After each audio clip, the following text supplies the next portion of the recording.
Қазақстан облысы, Қызылжар ауданының орталығы Бескөл ауылы. Облыс орталығынан бар жоғы 8 шақырым қашықтықта Петропавл Жезқазған тас жолының бойында орналасқан. Соңғы 10 жылда Бескөлдің халқы 2 есеге дейін өсіп, 13 мың адамға дейін жетті.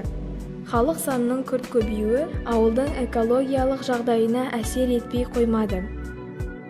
Бескөл ауылында қоқыс қалдықтарына байланысты 3 негізгі проблема бар. Біріншіден, ауылдың маңайында қоқыс шығаратын арнайы полигон жоқ. Сондықтан тұрғындар қоқыстарын жасырын жерлерге төгіп кетеді.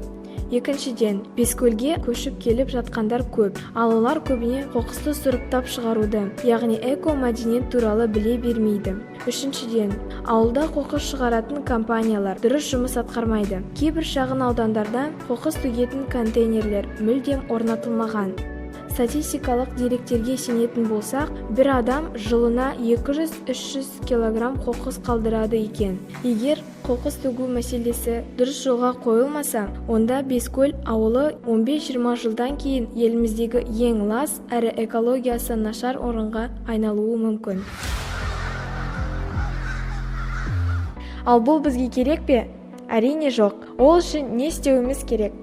Ол үшін ауылымыздың әрбір тұрғыны бойында эко-мәдениетті қалыптастырып, оны айналасына насихаттап жүру керек. Ол дегеніміз тұрмыстық қалдықтарды азайту, қоқыстарды сұрыптап шығару, сенбіліктерге қатысып отыру және тағы басқа. Эко-мәдениетке қатысты еріктілер қарапайым мысал келтіреді. Олардың айтуынша, әрбір адам супермаркетке барғанда өзінің сөмке дорбасымен бару керек екен. Себебі сауда орындарында азық-түлік пен қоса берілетін полиэтилен пакеттері табиғатқа өте зиян. Қоқыстың қандай түрлері болады және оны қалай сұрыптау керек?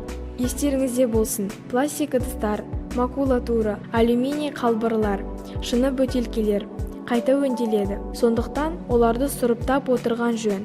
Айта кету керек, Бескөл ауылында сұрыпталған қоқыстарды өңдейтін арнайы зауыт бар. Ол Радуга деп аталады. Кәсіпорынның бір артықшылығы, олар тиісті орындарға өздерінің қоқыс жәшіктерін орнатып, жиналған қоқысты дер кезінде әкетіп отырады. Кейін әкелінген қоқыс арнайы құрылғылар арқылы тағы бір рет сұрыпталып, жуылып, өңделіп, ұсақ гранулаға айналады. Осылайша бірегей компания қоқысты қайта өңдеп, одан пластик және шыны бұйымдар шығарады.